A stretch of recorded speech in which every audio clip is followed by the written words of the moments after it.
open up the game, log into your account, and now tap these three dots at the bottom right corner of the screen and access your friends list. In here, make sure that the person you want to play with is on your friends list, so click Add Friends and search for them using their name.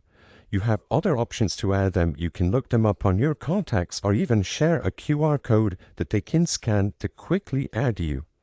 As long as you send them a friend request and they accept, or vice versa, both of you will be connected and appear on each other's friends list.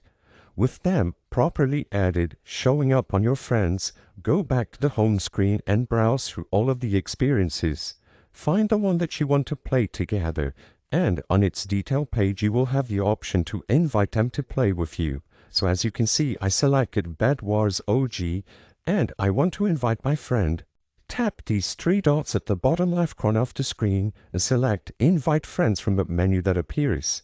You will be able to choose a friend from your list to invite, and both of you will be able to join the experience that you selected and play together.